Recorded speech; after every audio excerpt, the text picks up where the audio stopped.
बिहार में एक बार फिर से एनडीए सरकार बन चुकी है, लेकिन इस सरकार के बनने के बाद लगातार विपक्षी दलों के द्वारा आरोप लगाए जा रहे हैं कि हमारे विधायकों के साथ नाइंसाफ़ी की गई है और सत्ता का दुरुपयोग करते हुए वो एक बार अपनी बहुमत साबित करने में सफल हो सके हैं। इस पूरे मामले को लेकर के अभी हमारे साथ इस मुद्दे पर बात करने के लिए बीजेपी के प्रवक्ता राकेश सिंह हैं। इनसे बात करते हैं। सर, क्या लग रहा है इस तरह का आरोप लगाया जा रहा है?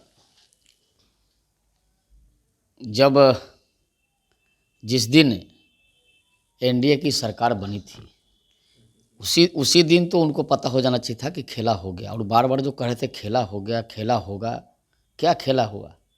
किस खेल में लगे थे? विधायकों को प्रलोभन दिया जा रहा था, उनको बंधक बना के रखा हुआ था। कई विधायकों को मंत्री का ऑफर, कई विधायकों को पैसा दिया गया, या उसकी भी जांच होगी। कल सरकार के लोगों ने सदन में कहा है कि उसकी जांच होगी, लेकिन ये कौन खेल में लगे थे? क्यों इस प्रकार के सत्ता में रहने की इतनी बेचैनी क्यों है? कल तो मुख्यमंत्री जी ने कहा कि इनके लोगों ने लूटने में यानी कमाने में लगे हुए थे और गड़बड़ कर रहे थे। तो हम लोग भी तो जब विपक्ष में थे तो हम लोग कह रहे थे कि बार बार जब से महागठबंधन की सरकार बनी है तब से बिहार में लूट मचा हुआ था। तो नीतीश जी को लगा कि अब इसके साथ रहना ठीक नहीं है, तो ये लोग तो पूरा बिहार को लूटने वाले हैं, बिहार को लूट लेगा। तब उन्होंने फिर से अपना रास्ता चुना कि भाई अब फिर से एनडीए में चलिए। चूँकि एनडीए में रहने से ही बिहार में स्थिर सरकार और विकास होगी। नहीं तो ये तो बिहार में जो जंगल राज वाले थे, ये जंगल राज से गुंडा राज में इसको बिहार को बदल दिया था। अधिकारियों को मारने लगे थे, अधिकारियों को ट्रैक्टरों से कुचल के मरवाने लगे थे। कितनी घटनाएं किया इतने दिनों में, 1.5 वर्षों में। बालू माफिया, शराब माफिया, जमीन माफिया एकदम खुलेआम तांडव कर रहे थे। एक गया के अधिकारी को सरेआम इतने मारा कि उनको दिल्ली में भर्ती हो जाना पड़ा। तो खेल में तो वो लोग लगे थे और बार बार कह रहे थे खेला होगा, अभी खेला बाकी है। कौन खेला होगा भाई? किस खेल में लगे थे? जो आरोप लगाए रहे हैं, उनके द्वारा जो आरोप लगाए जा रहे हैं कि वो लोग जो हैं गेम प्लान किए और मेरे विधायकों को अपनी ओर खींचे हैं दबाव देकर।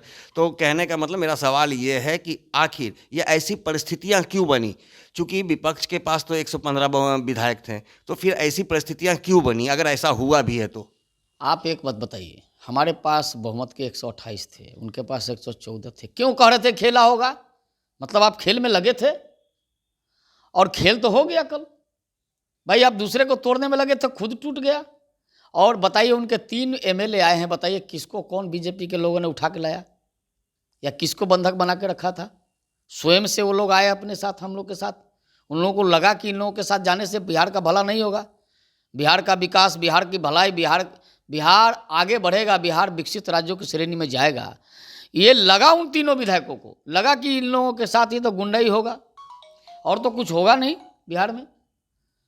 तो इसलिए आनंद में तो साफ कर दिए थे कि वो क्यों नारा चल रहे थे। नहीं, चेतन आनंद ने तो कहा ही, उसको दोहराने की जरूरत नहीं है कि उन्होंने अपने एमपी के द्वारा कितना उनको ये करवाया था। तो ये सब तो बीत गई बातें।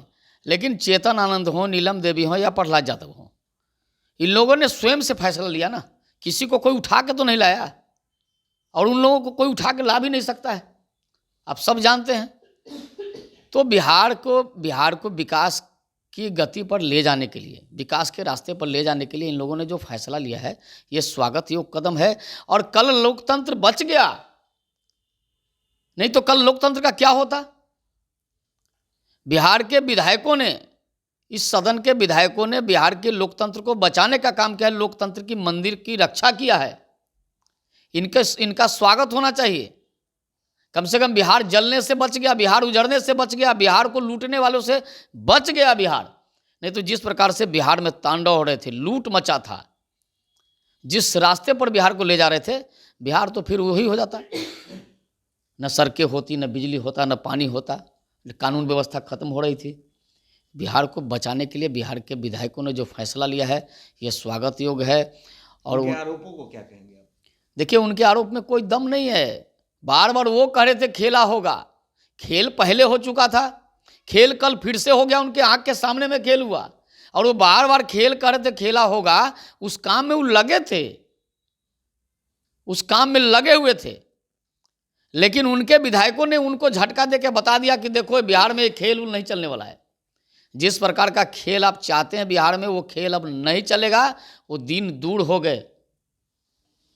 तो जैसा कि आपने सुना कि खेला होगा, और खेला होने की बार बार बातें विपक्ष के द्वारा की जा रही थी, जबकि उन्हें पता था कि उनके पास पूर्ण बहुमत नहीं है। बावजूद वो सरकार को, सत्ता पक्ष को लगातार ये धमकी दे रहे थे कि खेला होगा और सख्ते में लाना चाह रहे थे, लेकिन खेला की धमकी देने वालों के साथ खुद खेला हो गया, ऐसा कहना है बीजेपी के प्रदेश प्रवक्ता राकेश सिंह का। और इन्होंने ये भी कहा है कि चूंकि नीतीश कुमार पूर्व में भी मुख्यमंत्री थे और एनडीए के साथ आने का सबसे बड़ा कारण था कि वो जान चुके थे कि आज जो महागठबंधन की सरकार है, इनके साथ रह करके बिहार का विकास नहीं हो सकता, देश का विकास नहीं हो सकता, जिसके बाद उन्होंने यह फैसला लेकर के एक बार फिर से एनडीए में शामिल हुए हैं।